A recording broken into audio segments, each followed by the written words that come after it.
அரசர்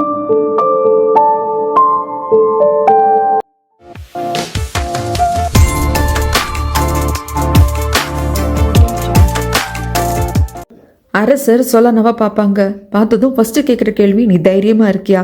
நீ என்ன கதாபாத்திரத்தை எடுத்துக்கிட்ட அப்படிங்கிறது உனக்கு புரியுதா? அது கண்டிப்பாக உன்னால் நல்லபடியாக செய்ய முடியுமா அப்படின்னு சொல்லி கேட்பாங்க. என்னால் முடியும் அரசரே அப்படின்னு சொல்லிட்டு அந்த பொண்ணு ரொம்ப ஸ்ட்ராங்காக சொல்லுவா. ஒரு சின்ன பயமோ தான் ஒரு ஃபேக் பிரின்சஸ் அப்படிங்கிற பதட்டமோ எதுவுமே சொல்லானவோட முகத்தில் இருக்காது. அரசர் அதை எல்லாத்தையும் கூர்ந்து கவனிச்சுப்பாரு. இந்த பாடி லாங்குவேஜ் முதற்கொண்டு எல்லாத்தையும் கூர்ந்து கவனிப்பாரு. சரி நீ போகலாம் அப்படிங்கிறப்போ, அரசரே உங்கள் பர்மிஷனோட ஒன்று சொல்லட்டுமா அப்படிங்கிறப்போ, சொல்லனா அப்படிம்பாங்க. இதுக்கப்புறமாக நீங்கள் என்ன சொல்லனான்னு கூப்பிடாதீங்க, என்னை இளவரசி சுபேகாவா நடத்துங்க, உங்கள் மகளா நடத்துங்க, என்னை பேர் சொல்லி கூப்பிடுங்க அப்படின்னு சொன்னதும் அரசருக்கு லைட்டாக தான் கோவம் வரும். ரொம்ப லைட்டாக தான் கேட்பார். அதாவது என் பொண்ணா நான் உன்னை நடத்தணுமா அப்படின்னு சொல்லி கேட்குறப்போ தாலும் வந்து ஆக்சுவலாக அவங்களுக்குள்ளே சிரிச்சுப்பாங்க. ஏன்னா இப்படி தான் பேசணும், சொல்ல நான் கரெக்டாக தான் பேசுகிறேன் அப்படிங்கிறது தாலுமுக்கு தெரியுது. ஆனால் இளவரசருக்கெல்லாம் கொஞ்சம் பதட்டமாக இருக்கும். ஆனால் அரசர் இருந்துட்டு எதனால் அப்படின்னு கேட்குறாங்க. ஏன்னா உங்கள் மகளை நீங்கள் எப்படி நடத்துவீங்களோ அப்படி தான் நடத்தணும். நான் பேண்டை சேர்ந்த ஒரு மெம்பர் மாதிரி நீங்கள் என்ன நடத்திட்டீங்க அப்படின்னா அப்புறம் யாரை நம்புவாங்க? நான் என்னதான் இளவரசியாகவே நடித்தாலும் அது எடுபடாது இல்லையா? இந்த நாடகம் அப்படிங்கிறது நம்ம எல்லாருமே இணைஞ்சது தான் அப்படிம்பாங்க. இம்ப்ரெஸ் ஆகிடுவார் அரசர். சரி இளவரசி, லேட் ஆச்சு, சீக்கிரம் போய் தூங்குமா அப்படின்னு சொல்லுவாங்க. நன்றி அரசரே, நான் போய் தூங்க போகிறேன் அப்படின்னு சொல்லிட்டு அதுக்கப்புறமாக தான் சொல்லனா போவான். சொல்லனா போனதுக்கப்புறமாக அரசர் சொல்வார் தாலுமை பார்த்து, நல்லா ட்ரெயின் பண்ணியிருக்கீங்க. நான் வந்து ஒரு எதிர்பார்ப்பை வச்சுருந்தேன், அந்த எதிர்பார்ப்பை வீடவே இந்த பொண்ணு 1000% இருக்கா. ஸோ தாலிம் உங்கள் ட்ரைனிங் நல்லாவே இருக்குது அப்படிங்கிறப்போ, அரசரை ட்ரைனிங் கொடுத்தது நான் தான், ஆனால் இந்த பொண்ணு இதுக்கு சரியாக இருப்பா அப்படின்னு சொல்லி இந்த பொண்ணை செலக்ட் பண்ணது இளவரசர் தான். ஸோ நீங்கள் இளவரசர் தான் பாராட்டணும் அப்படிங்கிறாங்க. இளவரசரை பார்த்துட்டு வெரி குட் அப்படின்னு சொல்லிட்டு அரசர் சொல்லுவார். அதே மாதிரி சொல்லனா வெளியே வருவாங்க. சொல்லனாவை பாதுகாத்து கூப்பிட்டு போகிறது யாரு? பெரியண்ணா சின்னண்ணா. இடையில இளவரசர் வந்துடுன்னு, நான் இளவரசி சுபேகா கிட்ட பேசணும் அப்படின்னு சொல்லுவாங்க. அவரு கதாபாத்திரமாக மாறிட்டாராம். ஆனால் பெரியண்ணா சின்னனா இருந்துட்டு, இல்லைங்க, நாங்கள் இளவரசி கூடவே தான் இருக்கணும், இளவரசி விட்டு நாங்கள் நகரக்கூடாது, இது எங்களுக்கு கொடுக்கப்பட்ட ஆர்டர் அப்படிங்கிறப்போ அந்த ஆர்டர் கொடுத்ததே நான் தான், போங்க நான் இளவரசி கிட்ட பேசணும் அப்படிங்கிறப்போ, நான் சொன்னதுக்கப்புறம் தான் போவாங்க, நீங்கள் போங்க நான் அவர்கிட்ட பேசிட்டு வரேன்னு சொன்னதுக்கப்புறம் இளவரசருக்கே இது என்னடா நான் உருவாக்குன கேரக்டர் கடைசியில் என் கையை மீறியா போயிடுச்சு அப்படிங்கிற மாதிரி தான் இருக்கும். அப்படியே சிரிச்சுட்டு திரும்பி தன்னோட பாடி கார்டை பார்ப்பாரு. அவர் என்னங்கிற மாதிரி பார்க்குறப்போ, நீயும் போடா, ஆனால் அந்த பொண்ணுக்கிட்ட தனியாக பேசணும் அப்படின்னு சொல்லிட்டு நான் அவட கையை பிடிச்சி கூப்பிட்டு வருவாங்க. கையை விடுங்க இளவரசரி, யாராவது பார்த்து என்ன நினைப்பாங்க அப்படிங்கிறப்போ, இல்லை நாம் இங்கே வாக் போகலாம் அப்படின்னு சொல்லிட்டு அப்படியே வாக்கிங் வந்துக்கிட்டே இருப்பார். சொல்லனாக்கா எப்படி ரொம்ப சில்லுன்னு ஆகிடும். ரொம்ப சில்லுன்னு இருக்கா சொல்லனா. ஆமாம், அரசர்கிட்ட உங்கள் மகளாக என்ன நடத்துங்க அப்படின்னு சொன்னேன், ஆனால் நீங்கள் என்கிட்ட உங்கள் சிஸ்டராக என்ன நடத்துங்கன்னு கேட்கவே இல்லை அப்படிங்கிறப்போ, அதை எப்படி சொல்லனா கேட்பா. சொல்லனா தான் இளவரசரை காதலிக்கிறாளே. ஆமாம், ஏன் உன் கை இவ்வளோ சில்லுன்னு இருக்குது அப்படின்னு சொல்லிட்டு அப்படியே அதை நெஞ்சில் வச்சுப்பாரு. சொல்லனாக்கு என்ன சொல்கிறது எது சொல்கிறதுன்னு தெரியாது. ஆக்சுவலாக இளவரசருக்கு இப்போ பயங்கரமான ஒரு பயம் வருது. சொல்லனா, ஒன்ஸ் நாம் எதிரிகளோட கூடாரத்துக்குள்ளே போயிட்டோம் அப்படின்னா என்னால் உன்னை பாதுகாக்க முடியாமல் கூட போயிடும் அப்படிங்கிறப்போ, சொல்லனாக்கு அது தெரியும். அதெல்லாம் தெரியாமல் இந்த காரியத்தை ஒத்துக்கல, தெரியும், எனக்கு தெரியும் இளவரசி, நீங்கள் பயப்படாதீங்க, உன்னை நான் நல்லா ட்ரெயின் பண்ணியிருக்கேன், கண்டிப்பாக உன்னால் உன்னை பாதுகாத்துக்க முடியும், அட் த சேம் டைம் நானும் உன்னை அவ்வளோ சீக்கிரம்லாம் விட்டு கொடுத்துட மாட்டேன் அப்படிம்பாங்க. இது சொல்லனாக்க புரியுது. ஆனால் இளவரசருக்கு கண்ணலா கலைஞரும் ரொம்ப கஷ்டமாக தான் இருக்கும். இந்த பக்கம் நர்சரியில் இருக்கிற தாலிமை தான் காட்டுறாங்க. அவங்களுக்கு அந்த யோசனையாக இருக்குது. இளவரசரையோ சொல்லனாவையும் பார்க்குறப்போ இவங்களுக்குள்ள என்னமோ ஒரு டிஸ்டர்பன்ஸ் வந்துக்கிட்டே இருக்குது. ட்ரெஸ் எல்லாம் மாற்றிக்கிட்டு சொல்லனா வருவா. வந்துட்டு, மேடம் நான் நல்லா பர்ஃபார்ம் பண்ணேன்னா, நான் வந்து சந்தேகம் வராத மாதிரி நடந்துக்கிட்டேன்னா அப்படிங்கிறப்போ, ரொம்ப நல்லா பண்ணேன், அரசருக்கும் பிடிச்சிருக்கு, அரசர் இம்ப்ரெஸ் ஆகிட்டார் அப்படின்னு சொல்லுவாங்க. அதுக்கப்புறமாக ஒரு புக் எடுத்து கொடுப்பாங்க தாலும். இது என்னது ஏது அப்படிங்கிறதுக்கு, இப்போ நீ ஃபேக் பிரின்சஸாக ஒருத்தவங்க நாட்டுக்கு ஹாஸ்டேஜாக போகிற இல்லையா, அது நம்ம எதிரி நாடுன்னு உனக்கு தெரியும். அந்த நாட்டோட அரசரை பற்றி என்னால் முடிஞ்ச அளவுக்கு நான் அந்த தகவல்கள் எல்லாத்தையும் சேகரித்து வச்சுருக்கேன். இந்த புக் லைப்ரரியில் கூட கிடையாது. இந்த புக் இருக்கிறது யாருக்குமே தெரியாது. இதை நீ நல்லா படிச்சுக்கோ. எனக்கு உன்னோட பாதுகாப்பு ரொம்ப ரொம்ப முக்கியம். ஏன்னா இந்த நாட்டோட உண்மையான இளவரசியோட உயிர் தான் வசதி. உன் உயிர் ஒன்றுமே இல்லை அப்படிங்கிறது கிடையாது. உன் உயிரும் எனக்கு வசதி தான். அந்த உயிரை காப்பாற்றுறதுக்காக என்னால் முடிஞ்ச அளவுக்கு பாடுபடுறேன் அப்படின்னு சொல்லிட்டு கொடுப்பாங்க. சொல்லனா அப்படியே ஆச்சரியமா பாப்பா, இவங்க இந்த அளவுக்கு அன்பு வச்சிருக்காங்களா நம்ம மேலேன்னு சொல்லிட்டு அந்த புக்கை வந்து படிக்க ஆரம்பிப்பா. ராத்திரி பக்கம் படிச்சுட்டு இருப்பாளா. அந்த சமயத்தில் மாஸ்டர் வந்துட்டு ஒரு 3 பாக்ஸை கொடுப்பாங்க. பெரியண்ணா சின்னண்ணா தூங்கிட்டு இருப்பாங்க. அவங்களையும் எழுப்பி, இதை பாருங்க, உங்களோட பொருட்கள் ஏதாவது நீங்கள் ரொம்ப முக்கியமாக நினைக்கிற, ரொம்ப வந்து உயிருக்கு நெருக்கமாக வச்சு பாதுகாக்கிற உங்கள் பொருட்கள் எல்லாத்தையும் இந்த பாக்ஸில் வைங்க. ஏன்னா இப்போ நீங்கள் போக போகிற மிஷன் அப்படிங்கிறது வாழ்வா சாவா அப்படிங்கிறது. ஒருவேளை அதில் உங்கள் உயிருக்கு ஏதாவது ஆபத்து ஏற்பட்டுச்சு அப்படின்னா உங்கள் உடம்பு கூட எங்களுக்கு கிடைக்காது, டெட் பாடி கூட கிடைக்காது தகனம் பண்ணுறதுக்கு. உங்கள் பொருட்களை நாங்கள் ப்ராப்பராக தகனம் பண்ணுவோம். ஸோ அதன் வகையில் உங்கள் ஆத்மாவுக்கு சாந்தி கிடைக்கும் இல்லையா. ஸோ அதுதான் இந்த பேண்டில் இதுவும் ஒரு வகையான ப்ரொசீஜர் தான். உங்களோட பொருட்கள் ஏதாவது இருந்தால் இதில் வைங்க அப்படிங்கிறப்போ பெரிய அண்ணா சின்ன இருந்துட்டு எங்ககிட்ட என்ன இருக்குது, இவங்க போட்டு வந்த ட்ரெஸ்ஸு, அப்புறம் ஒரு பேப்பரு, அவர் எழுதுகிற ப்ரஷ் அந்த மாதிரி சொல்லிட்டு வைப்பாரு. சொல்லனா அவளோட ட்ரெஸ் எல்லாம் வைப்பா, கூடவே ஒரு ஹேர் பின்னை வைப்பா. சின்ன பார்த்துட்டு கேட்பாங்க, ஏன் உங்ககிட்ட ஹேர் பின் கூட இருக்கா அப்படின்னு சொல்லிட்டு. ஆமாம், எங்கள் அம்மா கொடுத்தது. ஆனால் என்னோட ஹேர் பின் என் தங்கச்சிக்கிட்ட இருக்கு, இது என் தங்கச்சியோடது அப்படின்னு சொல்லிட்டு அதை சுருட்டி அந்த பாக்ஸில் வைப்பா. இந்த ஹேர் பின் எப்படி மாறுச்சுன்னு தெரியும் இல்லைங்களா? குகைக்குள்ளே போகிறப்போ யாராவது வந்தாங்கன்னா உன் ஹேர் பின்னால குத்தி கொண்டுடு அவங்கள, பயப்படாதுன்னு சொல்லியிருப்பா சொல்லனா. ஆனால் அப்போ தங்கச்சிக்காரியோட ஹேர் பின் அவகிட்ட இருந்திருக்காது, வர்றப்போ வழியில் விழுந்திருக்கும். சரி, அது என்ன ஏதுன்னு நான் வெளியே அம்மாக்காக மருந்து வாங்க போகிறப்ப பார்க்குறேன், என்னோட ஹேர் பின் வச்சுக்கோ அப்படின்னு சொல்லிட்டு தங்கச்சிக்காரி கிட்ட கொடுத்துருப்பாங்க. குகை விட்டு வெளியே வந்தப்போ கீழே கிடந்த தங்கச்சிக்காரியோட ஹேர் பின் எடுத்துட்டு சொல்லனா வச்சிருப்பாங்க. அதுதாங்க இது. இந்த விதின்னு சொல்லுவோம், காலம்னு ஒன்று சொல்லுவோம், அது இங்கே நடக்கும் பாருங்க. மாஸ்டரும் இளவரசரும் ஒரு பிளான் போடுவாங்க. அதாவது அரசர் கூட எத்தனை பேர் வந்து காவலுக்கு போகணும், இளவரசியாக வர்ற சுபேகா கூட எத்தனை பேர் காவலுக்கு போகணும் அப்படிங்கிற பிளான் தான் அது. அது மட்டும் இல்லாமல் இப்போ உண்மையான இளவரசியாக இருக்கிறது இவங்களாம் நினச்சிட்டு இருக்கிறது தங்கச்சிக்காரியை தானே. ஸோ அந்த தங்கச்சிக்காரிக்கு மெய்டோட யூனிஃபார்ம் கொடுத்துட்டு இளவரசி இருக்கிற சேம்பர்ல இருந்து இளவரசியை வேற எங்காவது இடம் மாற்றி வைக்கணும். அப்போதான் யாருக்கு எந்த சந்தேகமும் வராது. இளவரசி சேம்பர்ல சொலனாவை போய் இளவரசி மாதிரியே வச்சிடணும். நாம பேச்சுவார்த்தைக்காக அரசர் கிளம்புறப்போ இளவரசியோட சேம்பர்ல இருந்து இளவரசி வந்தாதானே எல்லாரும் நம்புவாங்க. ஸோ அதுக்கான ஏற்பாடுகள்லாம் நடக்குது. தங்கச்சிக்காரிக்கு மெய்டோட ட்ரெஸ்ஸும் கொடுத்தாச்சு, அவளும் மாத்திக்கிட்டா. ஆனா மாத்துறதுக்கு அப்புறமா அவளுக்கு என்னமோ தோணுது. மெய்டு வந்து கேட்பாங்க, என்னாச்சு, ஏன் ஒரு மாதிரி இருக்கீங்க? என்னமோ தெரியல, நான் இப்போ இந்த உடையை போட்டுக்கிட்டு வெளியே போனா திரும்பி இந்த இடத்துக்கு வரமாட்டேன் அப்படிங்கிற ஒரு ஃபீலிங் எனக்கு வருது அப்படிம்பாங்க. என்னங்க நீங்க, இதெல்லாம் சும்மா தானே, ஒரு நாடகம் தானே அப்படின்னு சொல்லிட்டு கூப்பிட்டு போவாங்க. தங்கச்சிக்காரி மெய்டு இந்த பக்கம் வர்றதுக்கும் சொலனா அப்படியே பிரின்சஸ் மாதிரி வர்றதுக்கும் சரியா இருக்கும். திரும்பி பாப்பா, ஆனா அங்க இருக்கிறது சொலனா அப்படிங்கிறது தங்கச்சிக்காரிக்கு தெரியாது. ஏன்னா சொலனா வந்து ஒரு கேப் போட்டிருப்பாங்க, அதுல இருந்து ஒரு லைட்டான துணி மாதிரி வந்து அவ ஃபேஸ் ஃபுல்லா கவர் ஆயிருக்கும். சொலனா இப்போ பிரின்சஸோட சேம்பருக்கு வந்துட்டா. அதாவது உண்மை எந்த இடத்துல இருக்கணுமோ அந்த இடத்துக்கு வந்துடுச்சு, போய் எந்த இடத்துக்கு போகணுமோ அந்த இடத்துக்கு போயிருச்சு. பிரின்சஸோட சேம்பரை பார்த்துக்கிட்டு ரொம்ப சந்தோஷப்படுறா. ஆனா இங்கதான் ட்விஸ்ட். இந்த தங்கச்சிக்காரி அரசர் கூடயும் ராணி கூடயும் இளவரசர் கூடயும் சேர்ந்து ஒரு ஓவியம் வரைஞ்சு வேணும்னு வாங்கி வச்சுக்கிட்டா இல்லையா, அது இங்க இல்ல. எடுத்துட்டு போகிறப்போ அதையும் அந்த தங்கச்சிக்காரி எடுத்துட்டு போயிருப்பா. அது இருந்திருந்தா இப்பல சொல்லனா கண்டுபிடிச்சிருப்பா. இந்த பக்கம் மெய்டுங்கள்லாம் தங்குற இடத்துலயே ஒரு சின்ன ரூம் மாதிரி செட்டப் பண்ணி இந்த தங்கச்சிக்காரிக்கு கொடுத்துட்டாங்க. நீங்க இங்கேயே இருங்க, வெளியே எதுவும் வந்துடாதீங்க. அது மட்டும் இல்லாமல் உங்க பாதுகாப்புக்காக ஒருத்தரை வந்து இளவரசர் ஏற்பாடு பண்ணியிருக்காங்க அப்படின்னு சொல்லிட்டு கூப்பிடுறாங்க. இவரும் வந்து பேண்ட்ல இருந்து ஒரு மெம்பர் தான். அவங்களும் தங்கச்சிக்காரி கூப்பிட்டு, என்னோட பாதுகாப்புக்காக இளவரசர் உங்களை அனுப்பிச்சு வச்சாங்களா, உங்க பேர் என்ன அப்படின்னு சொல்லி கேட்பாங்க. அந்த பையன் நிமிந்து பாப்பா பாருங்க, பார்த்தோன்னே இந்த அழகுல மயங்கிட்டான் போல இருக்கு. டக்குன்னு அவனுக்கு வார்த்தையே வரல. அது மேடம், என்னோட பேர் வந்து சேடோ அப்படின்னு சொல்லுவான். புரிஞ்சு போச்சு இந்த தங்கச்சிக்காரிக்கு, இவன் நம்ம அழகுல மயங்கிட்டான் அப்படின்னு சொல்லிட்டு. அதுக்கு அடுத்த நாள் அரசர் கிளம்புறாரு, இளவரசரும் கிளம்புறாங்க. இன்னொரு பல்லக்குல இளவரசியான நம்மளோட சுபேகா சொல்லனாவும் கிளம்புறாங்க. இப்படி அரசர் எல்லாரும் கிளம்பிட்டாங்க அப்படிங்கிறது மெய்டு வந்து தங்கச்சிக்காரி கிட்ட சொல்றா. அம்மா, அந்த பொண்ணோட ஃபேஸை யாரும் பார்க்கலையா? யாரும் பார்க்கல, எல்லாருமே நீங்க தான் கிளம்பிருக்கீங்க அப்படின்னு தான் நினைச்சிட்டு இருப்பாங்க. அதாவது இந்த நாட்டோட பிரின்சஸ் தான் கிளம்பியிருக்காங்கன்னு நினைச்சிட்டு இருப்பாங்க. இந்த பிளான்ல யாரெல்லாம் சம்மந்தப்பட்டிருக்காங்களோ அவங்கள தவிர்த்து வேற யாருக்குமே அங்க இருக்கிறது ஃபேக் பிரின்சஸ்ன்னு தெரியவே தெரியாது. அரசர் நல்லபடியாக திரும்பி வரணும், யாருக்கு என்னன்னாலும் பரவாயில்ல, என் அப்பாவுக்கு மட்டும் இதாக கூடாது அப்படின்னு சொல்லிட்டு மனசுக்குள்ள நினைச்சுக்கிறேன்.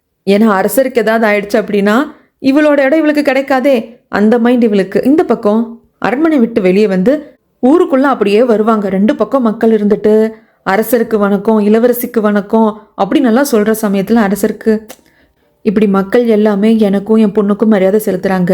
ஆனா இங்க இருக்கிறது ஃபேக்கான பிரின்சஸ், என்னோட பொண்ணு உண்மையான பிரின்சஸ் இருந்து இவ்வளவு நல்லா இருந்திருக்கும் அப்படின்னு சொல்லி ஃபீல் பண்றாரு. அரசரே ஃபீல் பண்ணாதீங்க, உங்க உண்மையான பொண்ணுக்கு தான் இத்தனை மரியாதை கிடைக்குது அப்படின்னு தான் நம்மளுக்கு தோணும். அதுக்கப்புறமாக அரண்மனைக்குள்ளதான் காட்டுறாங்க. மந்திரியார் வந்து அரண்மனைக்குள்ளதான் இருந்துருவாரு. ஏன்னா எல்லாரும் அரண்மனை விட்டு போயிட முடியாது இல்லையா, ராணி இருக்காங்க. இன்னும் சொல்ல போனா உண்மையான பிரின்சஸ் நினைச்சிட்டு இருக்கிற அந்த தங்கச்சிக்காரி இங்கதான் இருக்கா. அவங்கள பாத்துக்கணும் அப்படிங்கிறதுக்காக மந்திரியார் இங்கதான் இருப்பாங்க. லைப்ரரியில் இருக்கிறப்போ மந்திரியாருக்கு ஒரு ஃப்ரெண்டு இருப்பாங்க, அவங்க வந்து பார்ப்பாங்க. அந்த ஃப்ரெண்டுக்கும் தெரியும் இப்போ போயிருக்கிறது ஃபேக்கான பிரின்சஸ் தான் இவங்க ஏற்பாடு பண்ணாதுங்கிறது தெரியும். ஒருவேளை நம்ம எதிரி நாட்டு அரசன் இதை கண்டுபிடிச்சிட்டு என்ன பண்றது? ஏன்னா அரசர் போயிருக்காங்க, இளவரசர் போயிருக்காங்க, கூட போயிருக்கிறது அரசரோட உண்மையான மகள் இல்லை அப்படின்னு தெரிய வந்துருச்சுன்னா இவ்வளோ பெரிய பிரச்சனை ஆகும் தெரியுமா அப்படிங்கிற சமயத்துல தான் மந்திரியார் யோசிக்கிறாங்க. அவருக்கு இந்த டவுட் வந்திருக்கு, இளவரசர்கிட்ட கேட்டிருப்பாங்க. அப்போ இளவரசர் சொல்லுவாங்க, நான் போட்ட பிளான்ல வந்து பிரச்சனையே வராது, நான் அந்த அளவுக்கு தான் நான் கரெக்டாக பிளான் போட்டிருக்கேன் அப்படின்னு சொல்லிட்டு ஒரு பெரியவரை கூப்பிடுவாங்க. அவரை பார்த்ததும் மந்திரியார் ஷாக்காக இருந்திருப்பாரு. இவர் யாருன்னா, சில பல எபிசோட்ஸ்க்கு முன்னாடி எதிரி நாட்டோட ஸ்பை நம்ம நாட்டுக்குள்ள இருக்கு அப்படின்னு சொல்லிட்டு இளவரசர் வந்துட்டு சொல்லியிருந்திருப்பாரு. அதுல 3 பேர் மேல எனக்கு டவுட் இருக்கு, அது யாருன்னு கண்டுபிடிக்கணும் அப்படின்னு சொன்னப்போ அப்பதானே அரசர் ஃபர்ஸ்ட் பேண்டுன்னு ஒன்று இருக்கு, அந்த பேண்டு கிட்ட போய் ஹெல்ப் கேளுன்னு சொல்லியிருப்பாங்க. ஒரு புத்தரோட கோவிலில் கூட போயிட்டு புத்தர்கிட்ட வந்து ஹெல்ப் கேட்குற மாதிரி வாய் திறந்து எனக்கு ஹெல்ப் வேணும் அப்படின்னு சொல்லிட்டு இளவரசர் கேட்டிருப்பாரு இல்லைங்களா? அப்போ கூட நிறைய பேருக்கு பார்ட்டி வைக்கிற மாதிரி வச்சு அங்கே இந்த பெரியவரை லாக் பண்ணியிருப்பாரு. இவர் தான் எதிரி நாட்டிலிருந்து இந்த நாட்டுக்கு வந்த ஸ்பை. ரொம்ப வருஷத்துக்கு முன்னாடி வந்திருப்பாரு. அந்த எதிரி நாடு என்னை கைவிட்டுருச்சு அப்படின்னு சொல்லிட்டு இந்த நாட்டுக்குள்ளே வந்திருப்பாரு. ஆனால் இங்கே வந்ததுக்கு அப்புறமாகவும் அந்த எதிரி நாட்டுக்கு தான் இவர் வந்து விசுவாசமாக இருந்திருப்பாரு, ஸ்பையாக வேலை செஞ்சிருப்பாரு. இப்போ அவரையும் தன் கூட தான் வந்து இளவரசர் கூட்டிகிட்டு போகிறாரு. ஸோ இளவரசர் இந்த அளவுக்கு பிளான் போட்டிருக்காரு அப்படிங்கிறது மந்திரியாருக்கு தெரியுது. ஆனால் இதெல்லாம் எக்ஸாக்டாக சொல்கிறது இல்லை. நீ எதுக்கும் கவலைப்படாத, இளவரசர் எல்லாத்தையும் பார்த்துப்பாருன்னு சொல்கிறாங்க. இந்த பக்கமாக அந்த எதிரி நாட்டு அரசர்கிட்ட பேசுறதுக்காக ஒரு இடத்த ஃபிக்ஸ் பண்ணியிருப்பாங்க இல்லையா, அங்கே வந்துட்டாங்க. இந்த ரூமுக்குள்ளே அரசர், இளவரசர், நம்ம சொலனா தான் இருப்பாங்க. சொலனா கிட்ட அரசர் கேட்பாங்க, ஏமா உனக்கு ஒன்றும் பயமா இல்லையே? இன்னும் கொஞ்சம் நேரத்தில் அந்த எதிரி நாட்டோட தளபதி வந்துடுவான் உன்னை கூப்பிட்டு போகிறதுக்கு அப்படிங்கிறப்போ, அரசரே பயப்படாதீங்க, நான் எல்லாத்தையும் பார்த்துக்கிறேன்னு ரொம்ப காமன் கம்போஸாக இருப்பா. அரசருக்கு இருக்கிற பதட்டம் கூட சொலனாக்கு இருக்காது. இந்த இடத்துல நான் ஒரு உதாரணத்தை சொல்கிறேங்க. கை குழந்தையா தங்கச்சிக்காரி இருந்திருப்பா இல்லையா, அந்த சமயத்தில் தங்கச்சி பாப்பாவை பத்திரமா பார்த்துக்கோ அப்படின்னு சொல்லிட்டு சாவா வச்சுட்டு போயிருந்திருப்பாங்க. அப்போ 2 வயசு தான் இருக்கும் சொலனாக்கு. ஒரு பாம்பு வரும், பதட்டப்படாமல் ஒரு குச்சி எடுத்து அந்த பாம்பை அப்படிக்கா தூக்கி போடுவா. இந்த சொலனாக்கு பயம் பதட்டம் அப்படிங்கிறது கிடையவே கிடையாது. இப்போ வந்து அந்த எதிரி நாட்டோட தளபதி என்ட்ரு ஆகுறாங்க. உடனே வந்து இதை எடுத்து மாட்டிக்கிற, கேப் எடுத்து மாட்டிக்கிற, அவன் முகத்தை மறைச்சிட்டு உட்காந்துக்கிறா. நான் வந்து உங்களோட பிரின்சஸை வந்து கூப்பிட்டு போகிறதுக்காக வந்திருக்கேன் அப்படின்னு சொல்கிறா. அங்கேருந்து போகிறாங்க. போகிறப்போ அரசரை பார்க்கணுமே, ஐயோ இந்த பொண்ணு அனுப்புகிறோமே அப்படிங்கிற மாதிரி தான் இருக்கும்.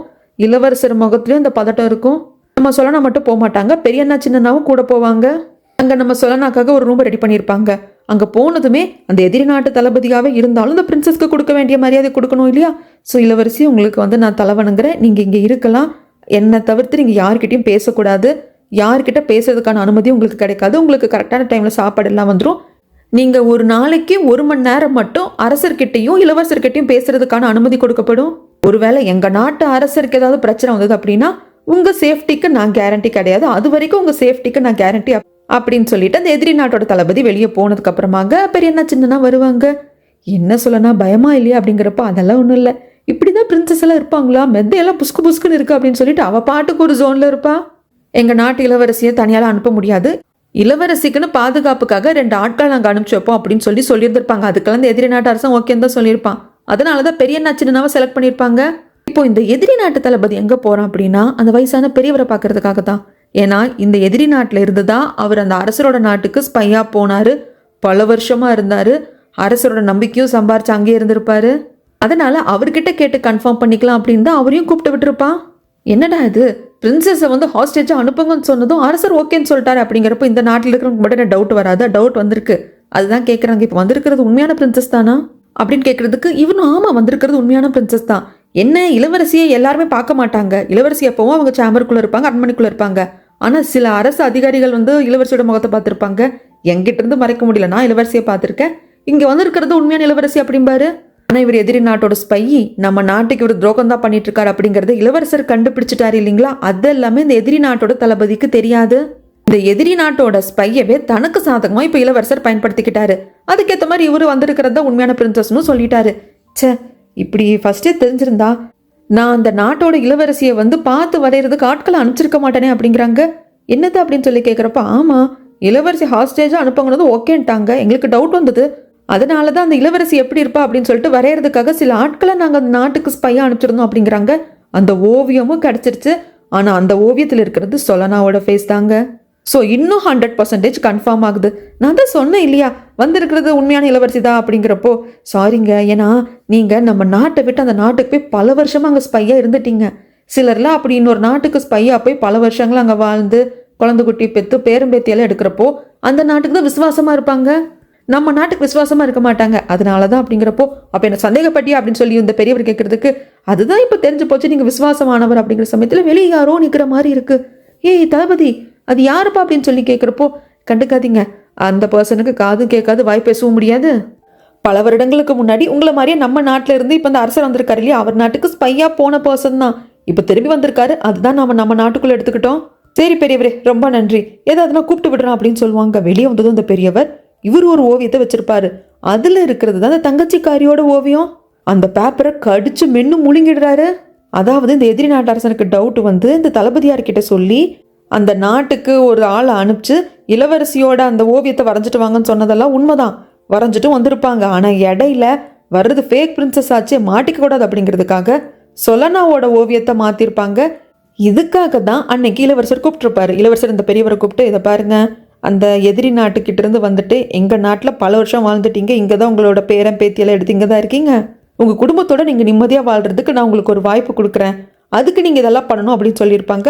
கண்டிப்பாக பண்ணுற இளவரசரே அப்படின்னு சொல்லியிருந்திருப்பாங்க. ஸோ அந்த வகையில் தான் இந்த மாதிரி இளவரசியோட ஓவியம் வரைகிறதுக்கெல்லாம் ஆட்கள் வந்திருக்காங்க அப்படிங்கிறது தெரிஞ்சுக்கிட்டு அந்த ஓவியத்தை இவர் மாற்றிருந்திருப்பாரு. இது எல்லாம் இளவரசருக்கும் தெரியும்.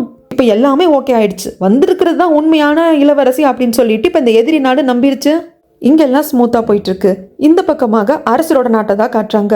போயிருக்கிற அரசர் நல்லபடியே திரும்பி வரணும் அப்படிங்கிறதுக்காக அந்த முன்னாடி இருந்த அரசர்களோட ஓவியமெல்லாம் இருக்கும் இல்லையா, அந்த இடத்துக்கு போயிட்டு நான் விளக்கேற்றி வச்சு நான் டெய்லி சாமி கும்பிட போகிறேன் அப்படின்னு சொல்லிட்டு சாமி கும்பிட்றதுக்காக தங்கச்சிக்காரி போவா. இந்த விழுந்து விழுந்து கும்பிட்டே இருக்கிறப்போ ஒரு மாதிரி தடுமாற்றமாக இருக்கும். நீங்கள் உங்களையே வருத்துக்காதீங்க அப்படிங்கிற சமயத்தில் அந்த இடத்துக்கு குயினும் வருவாங்க. அவங்களும் நல்லபடியாக அரசர் திரும்பி வரணும் அப்படிங்கிறதுக்காக வணக்கம் வச்சுட்டு போகலாம் அப்படிங்கிறதுக்காக தான் வந்திருப்பாங்க. ஜின்மோவும் வருவாங்க. 3 பேரும் சேர்ந்து சாமி கும்பிடுவாங்க. சாமி கும்பிட்டதுக்கு அப்புறமாக குயின் வந்துட்டு கேட்பாங்க, நம்ம சாமி கும்பிட்டாச்சுல போகலாம் அப்படிங்கிறப்போ தங்கச்சிக்காரி இருந்துட்டு, இல்லை நான் இன்னைக்கு நைட் ஃபுல்லாக இங்கேயே இருந்து வேண்டிக்க போகிறேன் அப்படிங்கிறாங்க.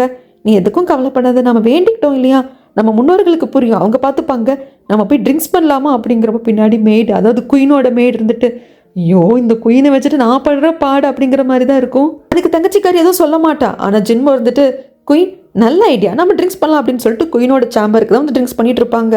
இவங்க ட்ரிங்க்ஸ் பண்ணாங்களோ என்னமோ, குயின் தான் சரக்கு ஊற்றி ஊற்றி அடிச்சுட்டு பயங்கரமாக போதை ஆயிடுவாங்க. அப்படி போதை ஏறினவங்க இப்போ உன்னோட இடத்துல ஃபேக் பிரின்சஸாக போயிருக்கா இல்லையா, அந்த பொண்ணு பேண்ட்லேயே தலை சிறந்த பொண்ணாக விளங்கியிருக்கா. பல ஆண்கள் கூட போட்டி போட்டு ஜெயிச்சிருக்கா. அது மட்டும் இல்லாமல் நீ எந்த வில்லேஜ்லேருந்து வந்தியோ அந்த வில்லேஜ்லேருந்து அவளும் வந்திருக்கா. அவளோட குடும்பத்தையும் கொள்ளையர்கள் தான் வந்து காவு வாங்கிட்டாங்க. அப்படிங்க என்ன சொல்கிறீங்க ராணி அப்படின்னு சொல்லி கேட்க, ஆமாம் ஆமாம் அப்படின்னு சொல்லிட்டு அப்படியே அந்த போதையில் மயக்கமாயிடுவாங்க. குயினோட மேடு இருந்துட்டு, சரி நான் குயினை தூங்க வைக்கிறேன் அப்படின்னு சொல்லிடுவாங்க. இவங்க 2 பேரும் வெளியே வர்றப்போ இவ கேட்பா தங்கச்சிக்காரி ஜின்மோ கிட்ட, உனக்கு என் இடத்துல போயிருக்கா இல்லையா அந்த ஃபேக் பிரின்சஸ், அவளை பற்றி ஏதாவது தெரியுமா அப்படின்னு சொல்லி கேட்குறப்போ, எனக்கு தெரிஞ்ச வரைக்கும் அந்த பொண்ணு வந்து பேண்டில் இருந்தவ. பேண்டில் இருக்கிறவங்க கிட்ட எல்லாம் ஒரு டேட்டோ இருக்கும். அவங்க நம்மளுக்குள்ளே தான் இருப்பாங்க, ஆனால் அவங்கள நம்மளால் கண்டுபிடிக்க முடியாது. அவங்க பயங்கரமான வீரர்களாக இருப்பாங்க, பயங்கரமாக ட்ரெயின் பண்ணியிருப்பாங்க. யாரு கண்டது, இப்போ நம்ம இருக்கோம் இல்லையா, நமக்குள்ள கூட யாரோ ஒருத்தங்க அந்த பேண்டை சேர்ந்த ஆட்களாக இருக்கலாம் அப்படின்னு சொல்லுவாங்க. இந்த சாடோ அப்படிங்கிற பையன் இந்த பேண்டை சேர்ந்த ஆள் தான் இல்லைங்களா. அதெல்லாம் ஜின்மோக்கு தெரியாது. பட் ஜின்மோ ஒரு சந்தேகப்படி அப்படி சொல்வார். அந்த சமயத்தில் ஒரு பறவை வந்து வரும். அது ஏதோ ஆபத்து அப்படிங்கிற மாதிரி இந்த சாடோ பையனுக்கும் தெரிஞ்சிடும். அவன் உடனே அவன் வாழை எடுத்து வீச போக பறவை பறந்துடும். ஆனால் அந்த மரத்தில் இருந்த இலை 2 கட் ஆகும். அந்த சாடோ பையன் அந்த அளவுக்கு அலர்ட்டாக இருக்கானா. அவனோட அந்த கத்தி வீசுகிற ஸ்டைலை பார்த்தே ஜின்மோ இம்ப்ரெஸ் ஆகிடுவா. சூப்பர்ப்பா, பயங்கர ஸ்கில் இருக்குது அப்படின்னு சொல்லிட்டு இவன் தனக்கு ரொம்ப பாதுகாப்பாக இருப்பான் அப்படின்னு சொல்லிட்டு இந்த ஒரு விஷயத்துல தங்கச்சிக்காரிக்கு நம்பிக்கை வருது. அதுக்கப்புறமாக இவளுக்குன்னு கொடுத்துருக்கிற ரூமுக்கு தங்கச்சிக்காரி வந்துடுவா. ஒரு மாதிரி டிஸ்டர்பாக உட்காந்துட்டு இருக்கிறத மெய்டு பார்த்துட்டு, நான் உங்களுக்கு டீ எடுத்துகிட்டு வரட்டுமா அப்படிங்கிறப்போ ஓகேன்னு சொல்லிடுவா. அவள் டீ எடுக்கிறதுக்கு போயிடுவா. தங்கச்சிக்காரி மைண்டுக்குள்ளே பல விஷயங்களை போட்டு குழப்பிக்கிட்டே இருப்பா. என்னடா இது, கிட்டத்தட்ட எல்லாமே அக்கா சொலனாக்கு ஒத்து போகிற மாதிரியே இருக்கேன். சச்சா, நான் ஏன் அப்படி நினைக்கிறேன், கண்டிப்பாக இருக்காது அப்படின்னு சொல்லிட்டு இவளுக்குள்ளே ஆறுதல் சொல்லிக்கிறா. அதுக்கப்புறமாக வெளியே வரப்போ சாடோ வந்து நின்றுட்டுருப்பாரு. இவ்வளோ குளிரில் கூட அப்படியே நிற்கிற, உன்னோட உடம்புல ஃப்ரீஸ் ஆகிடாதா அப்படின்னு சொல்லிட்டு டக்குன்னு சாடோவோட கையை பிடிப்பா. அவனுக்கு ஒரு மாதிரி ஆகிடும். ஆக்சுவலாக இந்த ஆர்ட் ஆஃப் டச் அப்படின்னு சொல்லிட்டு தாலும் சொலனாக்கு சொல்லி கொடுத்தாங்க இல்லையா, அது தங்கச்சிக்காரி இங்கே அப்ளை பண்ணுறா. இந்த சாடோ தன்னை பார்த்ததுமே வந்து இவனுக்கு பிடிச்சி போச்சு. இவன் கண்கள்ல இந்த காதலை வந்து இந்த தங்கச்சிக்காரி பார்த்துருப்பா. ஸோ அதை வச்சு ஏதோ ப்ளே பண்ண போகிறா. டக்குன்னு அங்கேயே படிக்கட்டிலே உட்காந்துக்கிட்டு, நீ இந்த பேலஸை சேர்ந்த காட் கிடையாது, அதனால உன் மூலியமாக எனக்கு ஒரு உதவி ஆகணும் அப்படின்னு கேட்குறா. அந்த பையனுக்கு ஒன்றும் புரியாமல் நிற்க இந்த பக்கம் சொலனாவை தான் காட்டுறாங்க. நான் இங்கே பிரின்சஸ் மாதிரி இருக்கேன், பாவம் என் தங்கச்சி எங்கே கஷ்டப்படுறாளோ அப்படின்னு சொல்லிட்டு அவள் ஒன்றும் புரியாமல் தங்கச்சிக்காக ஃபீல் பண்ணுறா. இங்கே இந்த சாடோ பையனை ரூமுக்குள்ளே கூப்பிட்டு அவனுக்கு டீ எல்லாம் ஊற்றி கொடுக்குறா. மெய்டே வெளியே நிற்க வச்சிடுறான். நான் இவங்ககிட்ட கொஞ்சம் பேசணும் அப்படின்னு சொல்லிட்டு, குளிருக்கு டீ எதமாக இருக்கும் குடி அப்படிங்கிறப்போ அந்த பையனும் குடிக்கிறான். இதை பாரு, நான் உங்ககிட்ட உதவி கேட்டேனே அப்படிங்கிறப்போ நீங்கள் யாரையோ வந்து கண்டுபிடிக்கணும்னு சொன்னீங்க, என்ன ஏது அப்படின்னு சொல்லி கேட்குறாங்க. இதை பாரு, என்னோட அப்பா கூட போயிருக்கா இல்லையா அந்த ஃபேக் பிரின்சஸ், அவள் யார் என்னங்கிறத நான் பார்க்கணும். அவள் அந்த எதிரி நாட்டோட ஸ்பையாக இருப்பாளோ அப்படின்னு சொல்லிட்டு எனக்கு சந்தேகமாக இருக்குது. ஏன்னா எனக்கு அப்படி ஒரு நியூஸ் கிடச்சிச்சு, அதனால தான் உன் ஹெல்ப்பை கேட்குறேன் ப்ளீஸ். அப்படி அவள் எதிரி நாட்டோட ஸ்பையாக இருந்திருந்தா அப்படின்னா அவ்வளோதான், நம்ம நாட்டு அரசருக்கு என்ன ஆகுனே தெரியாது அப்படின்னு சொல்லிட்டு ஏதோ போய் சொல்கிறா. ஆனால் இந்த பையன் சாடோவுக்கு என்ன பண்ணுறதுன்னு தெரியல. உடனே டக்குன்னு ஹெல்ப் எல்லாம் பண்ணிட முடியாது இல்லையா, இவனும் யோசிச்சுட்டு தான் இருக்கான். ஆனால் தங்கச்சிக்காரி தான் பேசி அழகாக மயக்கவாளே. அந்த சாடு பையனை பார்த்துட்டு, எனக்காக இந்த உதவியை பண்ண மாட்டே அப்படின்னு கேட்டதுதான் போச்சுடா, இவன் பண்றதுக்கு ஒத்துக்கிட்டான். என்ன கேட்டிருப்ப அப்படின்னா, என்னோட இடத்துல போயிருக்கிற அந்த பொண்ணோட பொருட்கள் ஏதாவது இருந்து எடுத்துட்டு வா, ஏன்னா அந்த பேண்டை சேர்ந்த பொண்ணு தான் அப்படிங்கிறது நல்லாவே வந்து தெரியும் இந்த தங்கச்சிக்காரிக்கு. இப்போ தன் முன்னாடி உட்காந்துட்டு இருக்க சாடோவும் அந்த பேண்டை சேர்ந்தவன் அப்படிங்கிறது தெரியும். இந்த தங்கச்சிக்காரியோட அந்த அழகுலையும் ஆசை பேச்சிலையும் மயங்கி இவனும் சரின்னு சொல்லிடுவான். மாஸ்டர் வந்து அங்கதான் உட்காந்து புக் படிச்சுட்டு இருப்பாரு. அவருக்கு வெளியே ஏதோ சவுண்டு வர்ற மாதிரி பண்ணி அவர் என்ன ஏதுன்னு வெளியே பாக்குறதுக்கு வந்த சமயத்துல இங்க சொலனாவோட பாக்ஸ் எடுத்துக்கொண்டு வந்து அப்படி தங்கச்சிக்காரி கிட்ட கொடுக்க, தங்கச்சிக்காரி அந்த பாக்ஸை ஓப்பன் பண்ணி பார்க்குறா. அதுக்குள்ள இருக்கிற ஹேர் பின் கிடைக்குது. அதை பார்த்ததும் தெரிஞ்சு போயிடுது, ஐயோ இது நம்ம ஹேர் பின், அக்காவது நம்ம கிட்ட இருந்தது, நம்மளது அக்கா கிட்ட இருந்தது இல்ல, அப்போ அது சொலனாதான் அப்படின்னு இவளுக்கு ஒரு 80% கன்ஃபார்ம் ஆகுது. இருந்தாலும் கன்ஃபார்ம் பண்ணிக்கிறா. அந்த சாடோ பையன்கிட்ட கேட்குறான், இந்த பொண்ணோட பேர் என்னன்னு தெரியுமா, இந்த பொண்ணோட ஃபேமிலி எல்லாமே கொள்ளையர்கள் வந்து அழிச்சிட்டாங்கல்ல அப்படிங்கிறப்போ, ஆமா, அது மட்டும் இல்லாமல் கொள்ளையர்கள் அவங்க தங்கச்சி தூக்கிட்டு போயிட்டாங்களா, அந்த தங்கச்சி கண்டுபிடிக்கிறதுக்காக தான் அந்த பொண்ணு பேண்ட்லேயே வந்து சேர்ந்துருக்கு அப்படிங்கிறாங்க. அந்த பொண்ணோட பேர் சொல்லனா அப்படின்னு சொன்னதும் சப்த நாடியும் அடங்கி போச்சு தங்கச்சிக்காரிக்கு. போச்சு, அப்போ சொல்லனா அக்கா சாகல, உயிரோட தான் இருக்கா அப்படின்னதும் உடனே இங்கிருந்து இவ கிளம்ப ஆரம்பிச்சிட்டா. மேடு சொல்லுவாங்க, ஐயோ எங்க கிளம்புறீங்க, ஏது கிளம்புறீங்க அப்படிங்கிறப்போ, இல்லை இல்லை என் அப்பா கூட போயிருக்கிறது ஃபேக் பிரின்சஸ் மட்டும் இல்லை, அந்த எதிரி நாட்டோட ஸ்பையும் கூட, எங்கள் அப்பா உயிருக்கு ஆபத்து, நான் கிளம்பியே தீருவேன் அப்படிங்கிறாங்க. உங்களுக்கு இதெல்லாம் யாருங்க சொன்னது? அது இல்லாமல் ராணி கிட்ட தகவல் கொடுக்காம மந்திரியார் கிட்ட சொல்ல முடியல, கிளம்பக்கூடாது அப்படிங்கிறப்போ, இதை பாரு நான் போய் தான் தருவேன், நான் தடுத்து நிறுத்தக்கூடாது. எங்கள் அப்பாவுக்கு ஏதாவது ஆயிடுச்சு அப்படின்னா இந்த நாட்டுக்கு இன்னொரு அரசர் கிடப்பாரு, எனக்கு இன்னொரு அப்பா கிடப்பாரு அப்படின்ட்டு பாசமா அப்படி எல்லாம் சொல்கிற சமயத்தில் கடைசியில் இந்த மேடுக்கு பயம் வருது. ஏன்னா மேடை மீறி இவ போகவும் கூடாது, இவளை தனியாகவும் மேடு விடக்கூடாது.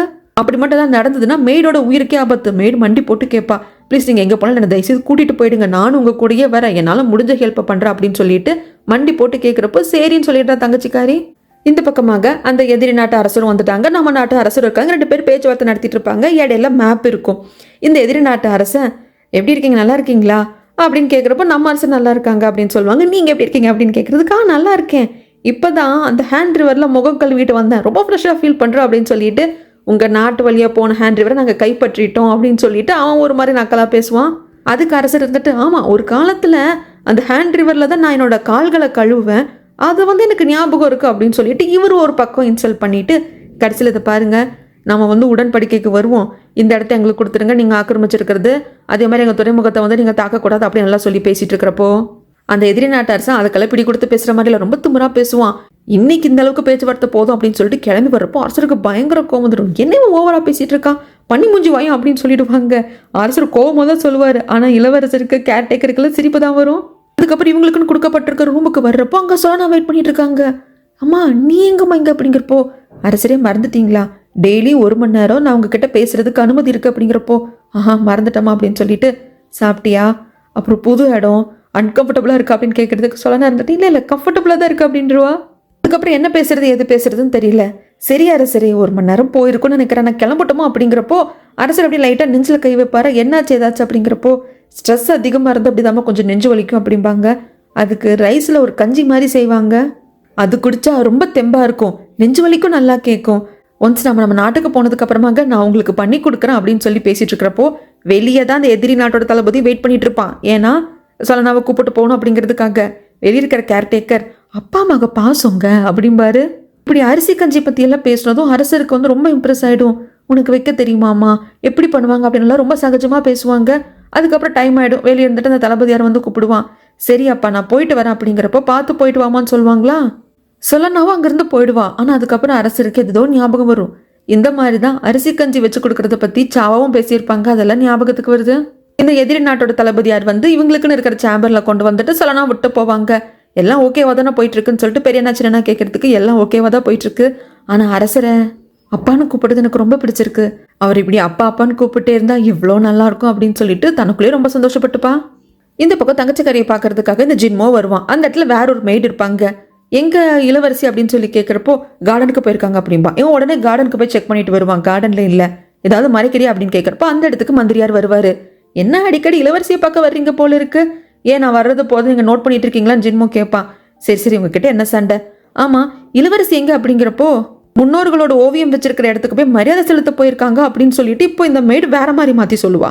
அந்த சமயத்தில் நான் அங்கிருந்து தானே வரேன், அங்கே இளவரசியை காணுமே அப்படின்னு சொல்லிட்டு மந்திரியார் சொல்லுவார். அப்போ 2 பேரும் மந்திரியார் ஜின்மோவும் ஒருத்தரை மாற்றி ஒருத்தர் முகத்தை பார்த்துப்பாங்க. இளவரசி மிஸ்ஸிங் அப்படிங்கிறது தெரியுது. உடனே மந்திரியார் இதை பத்தி குயின் கிட்ட வந்து பேசினா குயின் ஹேங் ஓவர்ல உட்காந்துருக்காங்க. ஐயோ எனக்கு எதுவும் தெரியாதேப்பா, என்னாச்சு ஏதாச்சும் தெரியல அப்படிங்கிறப்போ குயினோட மெய்டு தான் மந்திரியாரை தனியாக கூப்பிட்டு எனக்கு என்னமோ இளவரசி வந்து அவங்க இடத்துல ஃபேக் இளவரசியாக போயிருக்காங்க இல்லையா, அவங்கள பற்றியே கேள்வி கேட்டுக்கிட்டு இருந்தாங்க, எனக்கு அங்கே தான் டவுட்டாக இருக்குது அப்படின்னு சொல்லிட்டு இந்த மெய்டு சொல்லிடுவாங்க.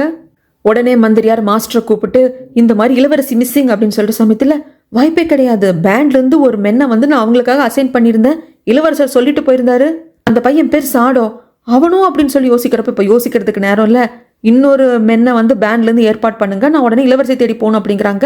இதை பற்றியெல்லாம் வந்து உடனே டாலும் கிட்ட சொல்கிறப்போ ஏன் இளவரசி இப்படி பண்ணுறாங்க அப்படின்னு வந்துட்டு கேட்பாங்க. எனக்கு என்ன எதுன்னு தெரியல, ஆனால் அங்கே ஃபேக்காக போயிருக்கிற இளவரசியை வந்து பார்க்கணும், ஏதோ ஒரு கியூரியஸ் வந்திருக்கு, அது மட்டும் இல்லாமல் அப்படி ஒரு கியூரியஸ் வந்திருந்தா கூட நம்மக்கிட்ட கேட்டிருக்கலாமே, இப்போ இருக்கிற அந்த தங்கச்சிக்காரி அவள் எதுக்கு அங்கே போகணும் அப்படின்னு சொல்கிறப்போ எதுவோ என்னமோ, ஆனால் இந்த தங்கச்சிக்காரி அங்கே போனால் அங்கே இருக்கிற சொல்லனா ஃபேக் பிரின்சஸ் அப்படிங்கிறது தெரிய வந்துடும். அப்படி தெரிய வந்துருச்சுன்னா அங்கே இருக்கிற அரசருக்கும் ஆபத்து, சொலனாக்கு ஆபத்து, இளவரசருக்கு ஆபத்து, நம்ம நாட்டுக்கே ஆபத்து, அதனால நீங்கள் உடனே கிளம்பி போங்க அப்படிங்கிறப்போ அதுக்கான ஏற்பாடு தான் பண்ணிட்டு வந்திருக்கேன் அப்படின்னு சொல்லிட்டு உடனே மந்திரியார் வந்து கிளம்புவாங்க. கூட வந்து பேண்டை சேர்ந்து ஒரு மென்னை மட்டும் கூட்டிப்பாங்க. இது எல்லாத்தையும் ஏற்பாடு பண்ணி கொடுக்கறது மாஸ்டர் தான். இவங்க போகிறத தள்ளி நின்று ஜின்மா பார்த்துட்டு இருப்பான். இவங்கள ஃபாலோ பண்ணணும், இவங்களுக்கு தெரியும் தங்கச்சிக்காரி எங்கே போயிட்டு இருக்கா, எங்கே இருப்பா அப்படிங்கிறது. ஸோ இவங்கள தான் ஃபாலோ பண்ணும் அப்படிங்கிற முடிவுக்கு வருவான். இந்த பக்கம் தங்கச்சிக்காரியை தான் கட்டுறாங்க, கூட மேடு வந்திருப்பாங்க, அந்த சாடோ பையனும் வந்திருப்பாங்க. எந்த இடத்துல அரசர் சொல்லனால தங்கியிருப்பாங்களோ அந்த பேலஸ்க்கு முன்னாடி இவங்க நிற்கிறாங்க. அந்த சமயத்தில் சாடோ பையன் இருந்துட்டு 2 முத்திரைகளை கொடுப்பான். இந்த இடத்துல பணக்காரங்க ஏழைங்கலேருந்து எல்லாரும் இந்த முத்திரையை வச்சிருப்பாங்க, கண்டிப்பாக வச்சிருக்கணும். நீங்கள் ஒருவேளை யாராவது மூலியமாக விசாரிக்கப்பட்டால் கூட இந்த முத்திரை வச்சிருந்தீங்கன்னா கண்டிப்பாக உங்கள் மேலே எந்த ஒரு சந்தேகமும் வராது அப்படின்னு சொல்லிட்டு அந்த முத்திரையை கொடுத்துட்டு உங்களுக்கு தங்குறதுக்காக ஒரு இடத்த ஏற்பாடு பண்ணிட்டு வரேன் அப்படின்ட்டு அந்த சாடோ பையன் போவான். அந்த சமயத்தில் தான் உள்ள அப்படியே சொல்லணும் கிராஸ் ஆகி போவாங்க. இளவரசி அவங்க தான் ஃபேக் இளவரசின்னு நினைக்கிறேன் அப்படின்னு சொல்கிறப்போ பார்த்ததும் ஷாக் ஆயிடுவா தங்கச்சிக்காரி. அது சொல்லனாதான், என் அக்கா சொல்லனாவே தான் அப்படின்னு சொல்லிட்டு பயங்கர ஷாக்கிங்காக இருக்கும். சொல்லனா கிராஸ் ஆகி போயிட்டா, ஆனால் அவளுக்கு என்னமோ தோணுது நம்மளை யாரை பார்த்துட்டு இருந்தாங்களேன்னு சொல்லிட்டு ரிட்டர்ன் வந்து பார்த்தா அங்கே யாரும் இல்லை. ஆனால் சொல்லனாவை பார்த்த மாத்திரத்தில் இந்த தங்கச்சிக்காரி முகம் பேயரைஞ்ச மாதிரி ஆயிருக்கும் இல்லையா, அதை மெய்டு கேப்சர் பண்ணிட்டா. அப்படியே சில மாதிரி நின்றுருப்பா. அந்த மெய்டு தான் தள்ளி கூப்பிட்டு வந்திருப்பா. அதுக்கப்புறம் சாடோ வந்துட்டு உங்களுக்கான ஒரு இடத்த நான் கண்டுபிடிச்சிட்டேன், வாங்க வாங்கன்னு கூப்பிடுறப்ப பேசவே மாட்டான், கல்லு மாதிரி நிற்பா. கடைசியில் எப்படியோ தங்குறதுக்காக ஏற்பாடு செய்யப்பட்ட இடத்துக்கு கூப்பிட்டு வந்துட்டு சொல்லனா பற்றி எல்லாமே வந்துட்டு சொல்லுவான். இந்த மாதிரி அந்த பொண்ணோட குடும்பம் வந்துட்டு கொள்ளையர்களால் அழிக்கப்பட்டுச்சு, தங்கச்சியை தேடி வந்தா, இளவரசர் தான் அவங்க பேண்டில் சேர்றதுக்கான எல்லா ஹெல்ப்பையும் பண்ணாங்க, நீ நல்ல ட்ரெயின் ஆன அப்படின்னா தங்கச்சியை தேடி கண்டுபிடிக்கிறதுக்கான உதவியும் பண்ணுறேன், இளவரசர் தான் வாக்கு கொடுத்தாங்க அப்படின்னு சொல்லிட்டு எல்லாத்தையும் சொல்கிறாங்க. சொன்ன கையோட சாடோ இருந்துட்டு நம்ம இவ்வளோ தூரம் வந்துட்டோம், நாம் அரசர்கிட்டே போய் சொல்லிடலாம், ஏன்னா நீங்கள் சொல்லனவா சந்தேகப்படுறீங்க, அந்த பொண்ணு பேண்டில் வந்து ட்ரெயின் ஆன பொண்ணு, அது மட்டும் இல்லாமல் அந்த பொண்ணுக்கு டேட்டு போட்டு விட்டதே இளவரசர் தான். ஸோ இவ்வளோ விஷயங்கள் இருக்கிறப்போ நீங்கள் அந்த பொண்ணை பற்றி சந்தேகப்படுறீங்க அப்படிங்கிறப்ப நம்ம அரசர்கிட்டே வந்துட்டோம் இல்லையா, அவர்கிட்டே சொல்லலாம் அப்படிங்கிறதுக்கு இல்லை, நான் வந்து இப்போதைக்கு அப்பாவை பாதர் பண்ண விரும்பல, கொஞ்சம் நேரத்துக்கு அப்புறம் பார்த்துக்கலாம், நீங்கள் 2 பேர் வெளியே போங்க அப்படின்னு சொல்லிட்டு நினச்சி அழுவா. நான் என்ன பண்ணுவேன், இப்போ சொல்லனா வந்துட்டாலே நான் அவளை என்ன பண்ணுறதுன்னு தெரியாமல் இவ இடம் பறி போயிடுமோ அப்படிங்கிற பயத்தில் பயங்கரமாக அழுவா. அதுக்கப்புறம் அடுத்த நாள் விடியறப்போ மெய்டு வந்துட்டு உங்களுக்கு ஃபேஸ் வாஷ் பண்ணுறதுக்கு தண்ணி எடுத்துகிட்டு வந்திருக்கேன் அப்படின்னு தங்கச்சிக்காரிக்கிட்ட வைக்கிறப்போ எனக்கு வாய்க்கு பிளிக்கிறதுக்கு தண்ணி வேணும், எடுத்துகிட்டு வந்தே அப்படின்னு கேட்குறாங்க. ஐயோ மறந்துட்டேங்க, எடுத்துகிட்டு வரேன் அப்படின்ட்டு போகிறப்போ அங்கேருந்து எஸ்கேப் ஆயிடுவா. இந்த பக்கமாக நம்ம சொல்லனாவா தான் காட்டுவாங்க. அரசருக்கு நெஞ்சு வலிக்குதுன்னு சொன்னதுனால எனக்கு அரிசி கஞ்சி நல்லா வைக்க தெரியும், நான் அவங்களுக்கு வச்சு கொடுக்குறேன்னு அந்த மாதிரி சொல்லியிருப்பா இல்லையா, ஸோ அதை வச்சு எடுத்துகிட்டு வருவா. அதாங்க பர்மிஷன் கொடுத்துருக்காங்களே, டெய்லி 1 மணி நேரம் மட்டும் நீ அரசர்கிட்ட பேசிக்கலாம் அப்படின்னு சொல்லிட்டு. ஸோ அரசர்கிட்ட பேசுறதுக்காக அந்த இடத்துல வெயிட் பண்ணிட்டு இருக்கிறப்போ மேடு மாதிரி கெட்டப் போட்டு வந்து இது எல்லாத்தையும் தங்கச்சிக்காரி தள்ளி நின்று பாப்பா. சொல்லனா வந்து அந்த அலங்காரமெல்லாம் பண்ணியிருப்பா இல்லையா, அதெல்லாம் உனக்கு நல்லா சூட் ஆகுது சொல்லனா அக்கா, நீ இந்த நாட்டோட அரசரோட மகள், அவர் பக்கத்தில் தான் நீ இருக்க, ஆனால் அவர் பொண்ணுன்னு உனக்கு தெரியாது, அவர் தான் அப்பான்னு உனக்கு தெரியாது, ஆனால் நான் காது கேட்காத வாய் பேச முடியாத ஒன்றுத்துக்கும் உதவாத ஒருத்தரோட பொண்ணு. இதுதான் விதி போல இருக்கு, விதி உன்னோட இடம் எது அப்படிங்கிறத காட்டுது, அதனால தான் என்னை தள்ளுது போல இருக்கு, நீ எந்த இடத்துல இருக்கணுமோ அந்த இடத்துக்கு வந்துட்ட, நீ அதுக்கு கஷ்டப்பட்டியா பட்லியாங்கிறது எனக்கு தெரியாது, ஆனால் நான் கஷ்டப்பட்டு இந்த இடத்துக்கு வந்தேன், இதுதான் நம்ம விதியோ அப்படின்னு சொல்லிட்டு அப்படியே புலம்பிட்டு போய் உட்காருவா. ஆனால் எனக்கு தெரியும் அரசரும் இளவரசரும் கண்டிப்பாக என்னதான் தேடுவாங்க, நான் இல்லைன்னா லோன்லியாக ஃபீல் பண்ணுவாங்க, அவங்களுக்கு நான் தான் முக்கியம், அரசர் என்னதான் பொண்ணா நினைக்கிறாரு, இளவரசர் என்னதான் தங்கையா நினைக்கிறாரு அப்படிங்கிறப்போ அப்போ கரெக்டாக அரசரும் இளவரசரும் வருவாங்க. இவங்க கையாலேயே இந்த கஞ்சி செஞ்சுருப்பாங்க இல்லையா, அதெல்லாம் கொடுக்குறாங்க. அதை குடிச்சதும் அரசர் அப்படியே இருக்கு, அதே டேஸ்ட் அப்படின்னு சொல்லிட்டு இது உனக்கு யார் சொல்லி கொடுத்தா அப்படின்னு சொல்லி கேட்பாங்க. அரசர் கொஞ்சம் கோமா தான் கேட்பாங்க, ஏன்னா சாவோட கைப்பக்குவம் அப்படியே இருக்கு. அரசரே எனக்கு இது செய்யறதுக்கு எங்கள் அம்மா தான் சொல்லி கொடுத்தாங்க, எங்கள் அம்மா பயங்கர சூப்பராக செய்வாங்க, ஏன் இப்படி கேட்குறீங்க, ரொம்ப நல்லா இருக்குல்ல அப்படின்னு சொல்லிட்டு பேசுறப்ப வாயில சாப்பாடு வச்சுட்டே பேசி அரசர் மேலே துப்பிடுவா. அரசர் முகத்துல எல்லாம் போட்டுடும். ஐயோ அரசரே சாரி சாரி அப்படிங்கிற சமயத்துல எங்க தங்கச்சிக்காரி அப்படியே பாப்பா. அப்பா அண்ணா நீங்க 2 பேர் கூட நம்ம மறந்துட்டீங்கல்ல அப்படிங்கிற மாதிரி பாப்பா. இங்க சொல்லனாவே அரசர் முகத்தெல்லாம் தொடச்சு விட்டுட்டு சாரி சாரின்னு சொல்லிட்டே இருப்பாளா. பரவாயில்லம்மா பரவாயில்ல, ஆனா உன்னோட அரிசி கஞ்சி ரொம்ப நல்லா இருக்கு அப்படின்னு சொல்லி குடிக்கிற சமயத்தில் இளவரசர் இருந்துட்டு என்னதான் நீ பண்ணது தப்பு, அரசர் உன்னை மன்னிக்கணும் அப்படின்னா நீ அந்த டான்ஸ் ஆஃப் கிரேஸ் நடனத்தை ஆடிக்காட்டு அப்படின்னு சொல்லுவாங்க. அரசர் ஷாக் ஆயிட்டு அதை கூட நீ கத்துக்கிட்டியா, எங்கே நான் பார்க்கணும் ஆசையா இருக்கு ஆடு அப்படின்னதும் இவங்க போய் ட்ரெஸ் சேஞ்ச் பண்ணிட்டு வந்து ஆடுவாங்க பாருங்க. அதை தள்ளி நின்று பார்க்குற தங்கச்சிக்காரிக்கு இந்த டான்ஸை நானும் தான் ப்ராக்டிஸ் பண்ணேன், ஆனால் அரசர் முன்னாடி நான் பெர்ஃபார்ம் பண்ணல, நீ தான் பண்ணுற, இதுவும் விதிதானோ, எல்லாம் உனக்கு தான் கரெக்டாக கிடைக்குது, ஏன்னா அவர் உனக்கு தான் அப்பா, என்னதான் நான் போய் சொல்லி உன் இடத்த எடுத்துக்கிட்டாலும் அந்த இடம் உனக்கே தெரிய வந்துருச்சு பாத்தி அப்படின்னு சொல்லுவாங்க. இங்கே சொல்ல நான் டான்ஸ் பண்ணிக்கிட்டே இருப்பா, அவள் நல்லா வந்து ஃபுல்லாலாம் கற்றுட்டு இருக்க மாட்டா, ஒரு இடத்துல வர்றப்போ அப்படி சொல்லண்டு இதாகிறப்போ கீழே விழுந்துடுவா. உடனே பதறி போய் அரசர் இளவரசெல்லாம் வந்து பார்ப்பாங்க. அரசரே நான் நல்லா தான் ப்ராக்டிஸ் பண்ணேன், ஆனால் இந்த இடத்துல மட்டும் எனக்கு தடிக்கிறது அப்படிங்கிறப்போ பரவாயில்லம்மா எந்த பிரச்சனையும் இல்லை, ஆனால் நான் ரொம்ப சந்தோஷமாக இருந்தேன் ரொம்ப வருஷத்துக்கு அப்புறமாக அப்படின்னு சொல்லுவார். இங்கே அப்படியே வாழ்க்கையே வெறுத்து போய் தங்கச்சிக்காரி வந்துட்டு இருப்பா. அந்த சமயத்தில் இந்த எதிரி நாட்டோட தளபதி பார்த்துட்டு ஏ பொண்ணே யாரு நீ என்ன ஏது அப்படின்னு சொல்லி கேட்பாங்க. நான் எங்கள் அரசர் கூடவும் இளவரசி கூடவும் பணிப்பெண்ணாக வந்து அப்படிம்பாங்க. இல்லை இல்லை அவங்க கூட வந்த எல்லா பணிப்பெண்களையும் எனக்கு தெரியும், நான் தான் ஒவ்வொருத்தங்களே பார்த்து ஐடென்டிஃபை பண்ணி உள்ளே விட்டேன், உன்னை நான் பார்க்கலையே அப்படிங்கிறப்ப வந்து தேடுறா. ஏன்னா இங்கே இருக்கிறவங்க கண்டிப்பாக எல்லாருமே கையில் வந்துட்டு ஒரு டோக்கன் மாதிரி வச்சுருப்பாங்க, அது நீங்கள் எப்பவும் வச்சுக்கிறது நல்லது, வச்சுருந்தா பிரச்சனை இல்லை அப்படின்னு சொல்லிட்டு சாடோ கொடுத்துருப்பான் இல்லையா, அதை தங்கச்சிக்காரி எடுத்துகிட்டு வர மறந்துட்டா. இப்போ அதை தேடிக்கிட்டே இருக்கா, என்ன பண்ணுறதுன்னு தெரியல, பயங்கர கோவம் வருது, ஒரு மாதிரி கத்துறா. நான் ஏன் இந்த இடத்துக்கு அந்நியமாக இருக்கேன், இது என்னோட இடம், என் இடத்துல நீ இருக்க, அங்கிருந்து நீ என்னை கிட்டத்தட்ட வெளியே தள்ளி விட்ட மாதிரி இருக்கு, ஏன் இதை பண்ணுற, இந்த இடத்துக்கு நான் ஏன் அந்நியப்பட்டு போய் நிற்கிறோம் அப்படின்ட்டு பயங்கரமாக கத்துவான். இல்லை தளபதி கொண்டும் புரியாது, ஏம்மா நான் என்ன கேள்வி கேட்குறேன் நீ என்ன கத்துற அப்படிங்கிறப்போ நான் யாருன்னு தெரிஞ்சுக்கணுமா, நான் தான் உண்மையான பிரின்சஸ் சுபேகா அப்படின்னு சொல்லிடுவா. இதுக்கப்புறம் நான் நடந்தது அப்படிங்கிறத நான் அடுத்த வீடியோவில் வந்து சொல்கிறேங்க.